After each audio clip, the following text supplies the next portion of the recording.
And as you can see, most of us are right into the festive spirit of things already. So I've been trawling through YouTube looking for an old favourite, apple pie moonshine. I found one, so I'm going to give it a go and I'll show you the results of how I get on with this one.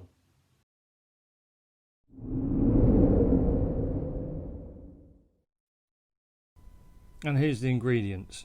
There's loads and loads of recipes out there online to do with this. George from Barley and Hops has just uploaded a video on apple pie moonshine, so I thought I'd just use his as a guidance. Very simple. I've scaled it down to do a small batch. So I've got double concentrated apple juice in the jug there, 500 millilitres of that, with 500 millilitres of water as well. 150 grams of soft brown sugar, 40 grams of white granulated sugar, 1 star anise, 3 cloves, and a stick and a bit of cinnamon. There we go, super easy. So I've got everything ready. I just need to hope that I've converted the recipe down to the right quantities for this batch. Let's find out. Right, so it's all been bunged into the pot. It's just come up to the boil, whee, as you can see. So I shall now turn that down to a simmer, like they recommend, for at least half an hour, just to get the flavours of the dried spices to come out. And you always see when people do it online, they mention how nice it smells. So I'm going to be on that bandwagon as well and say, oh my god, that is just unbelievable. It's just like a cooking apple in the oven that you could drink. I mean, it is fantastic at the moment. But I should calm down. I'll calm down. I'll let it just simmer away and do its thing. And then I will be back later. And here we are back with the apple pie moonshine. So what I had in that pot earlier, let it simmer for about 40 odd minutes, took it off the heat, let it completely cool down, and then I strained it into the demijohn. What I've also added into this now is a litre of about 72% ABV, and that was a neutral spirit that I just distilled a while back. So it's about a 50-50 mix in here at the moment from the wash and the spirit. Bring it down to, I think, about 35% ABV. It doesn't smell.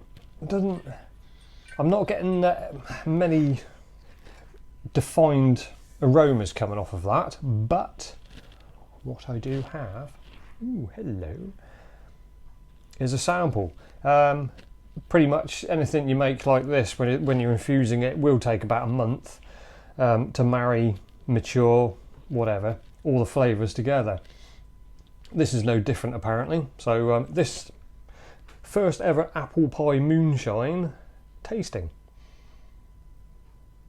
Okay.